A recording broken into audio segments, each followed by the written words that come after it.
success and failure, risk and reward. With crashing oil prices, a slowing economy, and mass layoffs, the world economy teeters at the brink. It takes a new breed of entrepreneur to move forward and risk it all. Taking a calculated risk with money, time, and pushing technology and nerves to the limit, an energy company takes a calculated risk for a chance at success. And there is no safety net. Who are these people? What drives them? We'll find out in this episode of The Energy Entrepreneurs.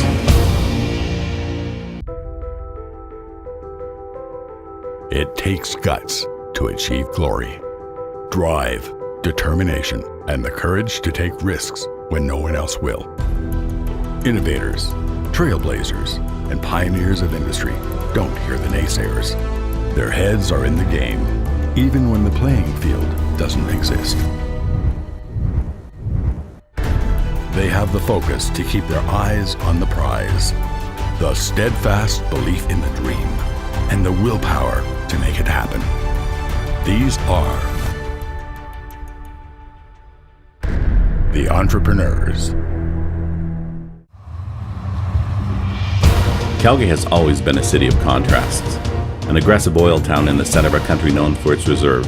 A city where the blue collar brushes shoulders with the corporate elite and deals are made over coffee and donuts. Where executives are equally at home in cowboy boots or pinstripes. But it's a city that's been hit hard by the slump in oil prices. Massive layoffs combined with company closures have made oil and gas exploration an even more precarious business. And the slowdown means loss in revenue, meaning less taxes, jobs, and a ripple effect that can grind a once booming economy to a standstill. This week, we go behind the scenes of one growing energy company to examine the idea of risk and reward. Tamarack Valley Energy has been in business since 2009 and is one of the few new energy companies to survive the last few years. Tamarack's latest venture will push their technology and their people to the limit, drilling 2 wells back-to-back in Rimbey, Alberta, extending the wells farther than ever before. It's certainly got an element of risk that makes things interesting, believe it or not. It makes it stressful at times, but it makes it interesting. And for a province reliant on the energy sector, it's up to aggressive risk takers who stake millions of dollars on each venture to keep the province alive. But an economy is like a shark. It has to keep moving forward or it dies. You know, if I look at the horizontal technology and how that has actually transformed the whole world order. We're at $45 a barrel oil today because of horizontal multi-stage wells that we're starting in the United States and Canada. In terms of the effect, it's made the price of oil cheaper for the entire world. We rely on energy as people, and we need it at a reasonable cost. There's a lot of debate on whether we should do this well in this current environment. It's a risk, but a calculated one. In our business, we can't see and touch the resource. It's a mile or more underground. Some of us have actually talked about extending that well. The question is, can you get enough weight on the bit to extend the well that far? Your capital efficiencies improve. The environmental footprint is much smaller as well. So rolling all those savings up, I see your point why drilling a 2-mile well would be much more economic. Every single project we do at the company is a countdown. And so we're going to be extending the abilities of the team here, the equipment, and the technology to do something quite unique here.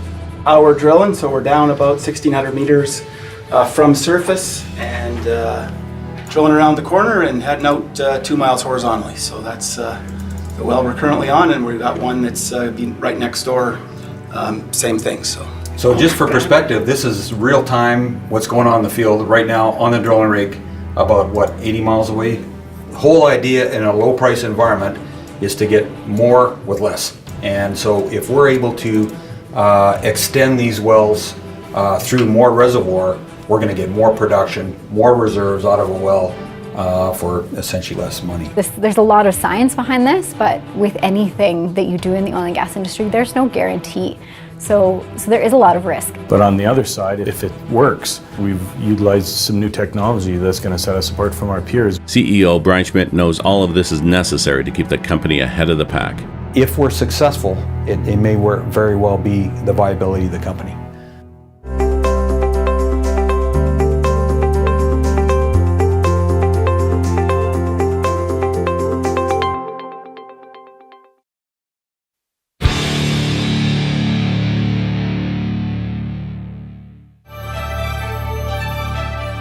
Monday morning.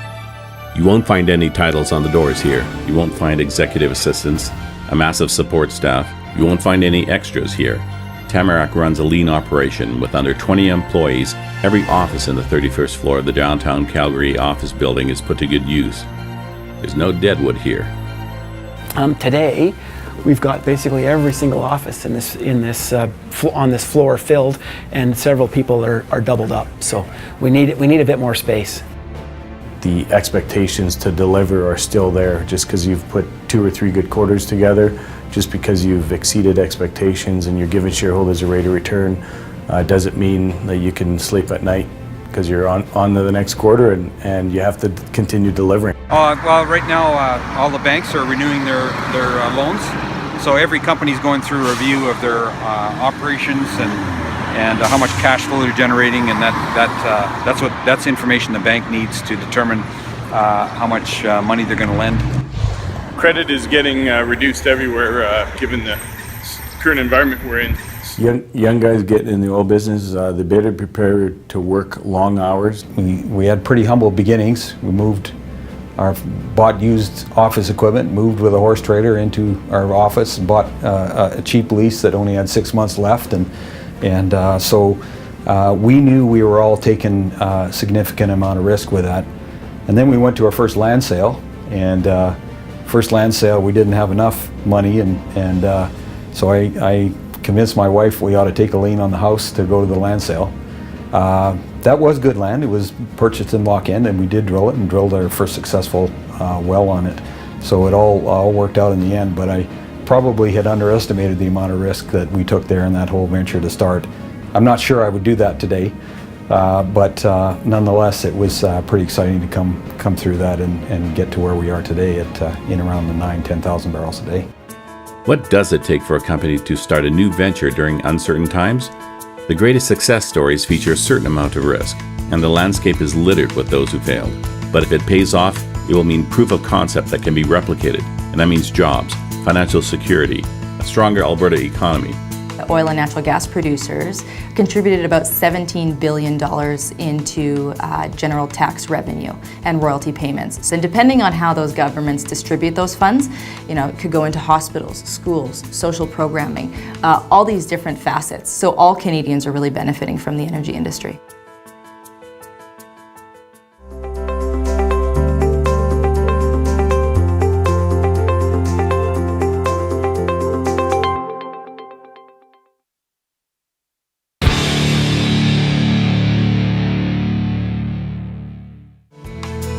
One of the biggest misconceptions is that business is done from an ivory tower.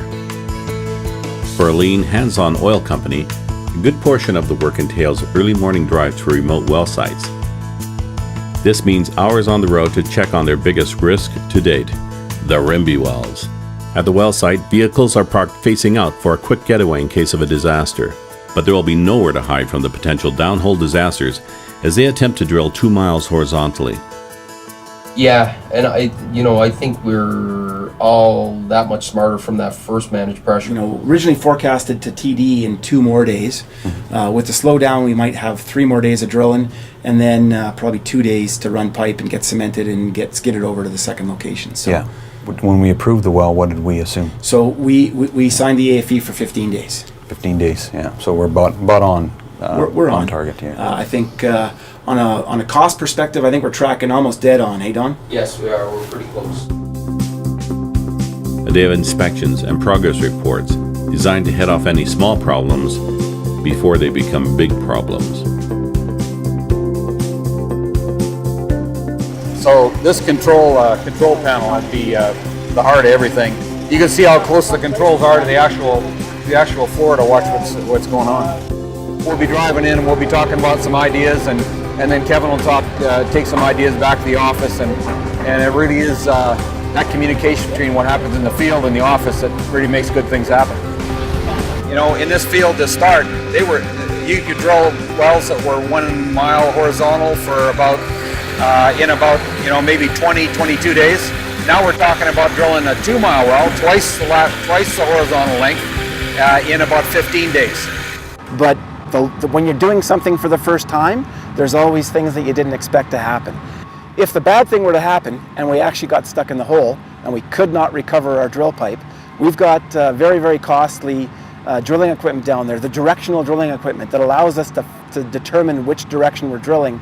And that equipment could be upwards of close to $1 million to leave it in the hole with all the drill pipe. At surface, you know, it looks relatively simple, but really what's happening, the zone itself is 15 meters thick, and it's dipping and flowing, and we have to stay within that 15 meters. There's a 3-meter zone that we want to thread.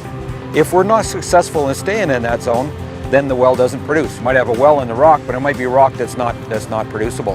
And we can drill probably 8 or so wells off this 2 miles. So it's not just a matter of how do we make more money. It's a matter of being more green and minimizing the environmental footprint that you place. You're going to take the leap and you're going to try something that people haven't tried before, knowing that at full well that if you're successful, it's going to differentiate you from anybody else. If they fail to reach their 2-mile goal, then all their efforts could put their company in a precarious position.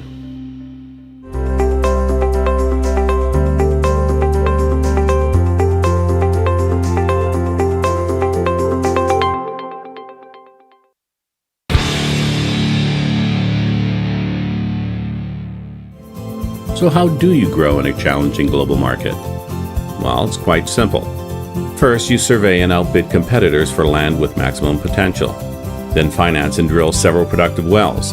Then get a great deal on an oil storage battery. Then build a private pipeline betting your new wells will produce. Then, pipe the oil from your wells to the battery, where you separate the oil from the gas, then sell off the oil. And finally, pipe the remaining gas to the gas plant you just acquired to strip out the remaining light liquids. Simple. So the gas ends up here at the gas plant. We take out the water, we take out the liquid hydrocarbons. The gas goes into the pipeline to end up in your furnace. The liquids turn into things like propane for your barbecue and butane for your lighter. So we bought this facility in 2014 for $158 million from a major producer. We had a lot of success in the area. Since then, the guys have been drilling a number of wells. We've filled up the facilities, increased the production, and we have a lot of years left that we could drill going forward. Simple. If the economy is about risk and money, oil is and always will be about the land, the right to explore it, the right to drill, and the obligation to the people who live off it. I actually grew up on a couple farms, one in Saskatchewan and one in Manitoba. So I was wondering if you had some time to review the location down south. I think that I can relate a lot to the concerns. So you're talking about the 7-Eleven location? Yeah, this location with our 2-mile well coming down. I used to operate a 175-ton belly dump at an open pit coal mine. So yeah, one of those big trucks that you see on TV.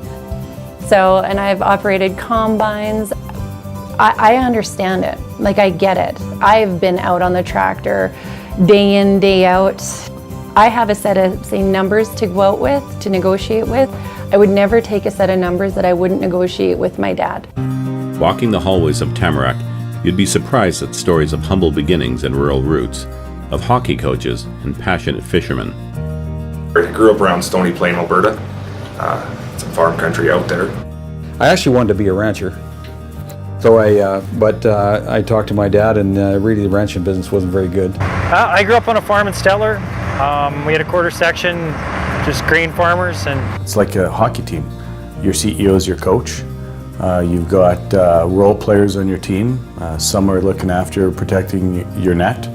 Yeah, you know, your goalie defenseman. That's kind of like accounting finance. You've got your geologists and reservoir engineers looking for the next big play, and your operational guys are your grinders. They got to be two-way hockey players. They got to be the ones that you rely on to get things done.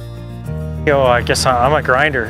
Take the lumps along the boards and try new things. Sometimes they work, sometimes they don't work. Yeah, we are nervous. Anytime we use a new tool, there's always a little risk that it's not going to work. Obviously, we've got great natural resources, but I think we find creative and new ways of doing things. Many other oil and gas companies across the world come to Calgary and come to Alberta to find out what technologies we're using, and so I think our creativity is a big reason why we're successful in Alberta. This delicate balance between keeping the engine of the economy running and managing resources responsibly is a challenge for any industry. Many would be surprised that Canadian companies operate in the toughest and costliest regulatory conditions in the world.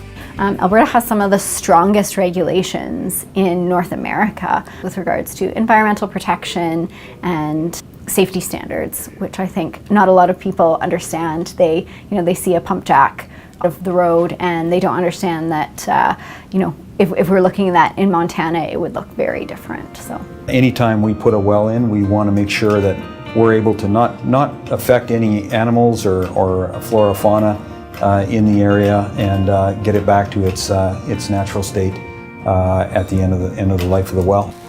So Kevin, here's the tamarack tree. I guess the English name for it is larch tree. Tamarack trees very important when the West was settled because they're known as trees that are tough, durable, and flexible. And so surveyors, before they had metal stakes, used to use tamarack trees for surveying in Western Canada as survey markers. Maybe that's just like our company. It's tough, durable, and flexible. I wouldn't be in this business, and I don't think Kevin would either if we thought that, longer term we were doing the wrong thing. I grew up a rancher, and ranchers take good care of the land. And so I think that's kind of carried on the way we conduct our business in this company as well. Care of the grass, care of the land, that's what really ranchers, you couldn't ask for any better custodian of land than a rancher. You learn a lot on the farm, I think, in terms of being creative and how to use your resources wisely. I spent probably a good part of the day fixing fence, getting ready for these guys for their next pasture. But Brian stays pretty calm, pretty on point and focused, and I think that's very helpful. So yeah. Marilyn does know what getting a $350,000 motor stuck in the well. She knows what that means. Tamarack is an Algonquin name. I did a lot of work with the Bloods and the Blood tribe and the Piegan. Went to school with Piegan kids, and so I guess I have a little bit of an appreciation for their lives, and I was always good friends with a lot of those guys. And this respect for the land includes a shared history with the First Nations. Today, he is meeting his old friend Roy Fox to discuss Tamarack's continuing donation of time and resources to help the First Nations. So Roy, today I did gather some materials, some geologic mapping and some technical reports that we can go over today. Brian and his folks at Tamarack Valley, of course, have really assisted our tribe and other tribes. Firstly, through the involvement that Brian had with our Center of Excellence. And of course, he began to provide that advice, better training towards the business aspect of oil and gas. And with the help of Brian, we managed to negotiate for 2 large tracts of land. And the ability to be able to buy in to the business side by way of an interest in it. Our elders, our ancestors, especially the healers, used the condensate that flowed up from the various creeks and rivers in their medicines. So it was, people knew about the importance of oil and gas through these condensates. And which of course led to the discovery in Oil Town in the early 1900s. So my grandfather that immigrated from Germany, he got a job in Oil City. I was not aware. They boiled off the light ends and made axle grease. So really the history of oil and gas development is not just with the Bloods, it's with your family as well. And it seems to make good sense that whatever we do together ought to be successful.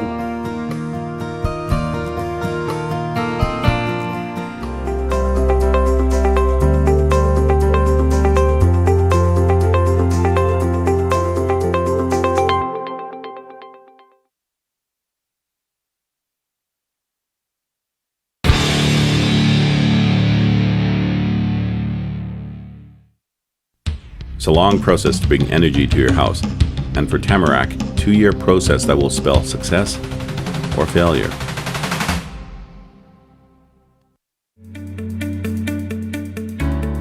Our old office building across the street.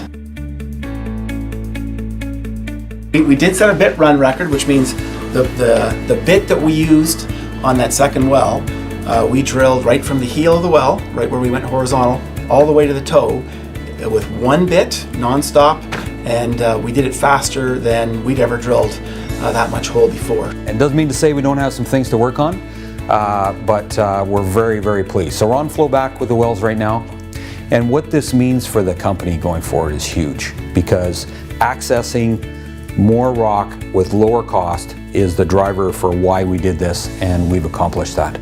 So we just moved here a few weeks ago.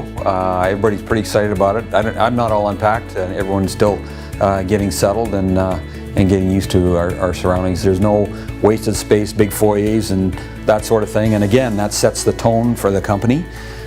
Sets the tone when investors come in and they look and they realize, okay, this is nice, clean, but it's not over the top. And again, that's the way we want the company culture we want to portray here.